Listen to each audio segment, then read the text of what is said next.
Bombardier's CSeries has been seen as a game changer, and we're seeing it around the world at different events now as the company is showing it. Of course, it's been in the news recently with the challenges from the US government.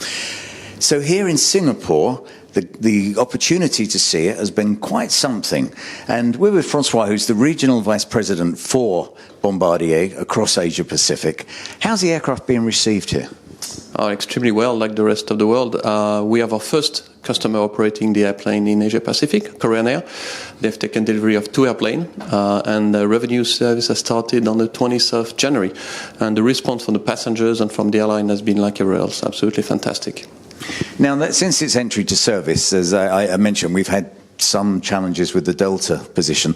What's the mood for Bombardier now that seems to have been lifted? The mood is very upbeat. I mean, we're very satisfied with the decision on ITC, but more important, I think we are focused on future sales, and we're also focused on the completion of the joint venture with Airbus, as you know. If we look at the Asia-Pacific area, China, of course, is a big one, and the chance to get into China must be high on your priority list. But also, we're seeing Chinese aircraft being built. Do you see that as a competition to the C-Series? Competition is always good, but I don't see we see that as a threat. The more airplane, the better. I feel that's a chance to show that our aircraft is the newest in the game, the most recent, the only 21st design single aisle out there.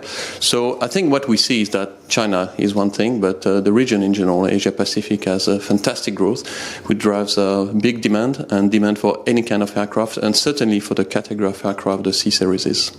So it's probably going to become the biggest market in the world now for aviation.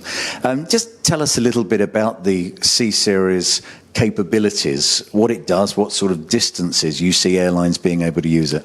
It's really an aircraft that works for any kind of distance or type of airline. We see that the airplane, Air Baltic is here with the airplane as a low-cost carrier. It works also very well for network carriers such as Delta, Swiss. So it's an airplane that has a lot of applications. And certainly one thing that we see is the operational capability of the airplane allows it to fly from very short runways, something that will be very useful in the region in Asia Pacific, allowing to open a lot of new routes that today cannot be served with the current airplanes. François, thank you very much.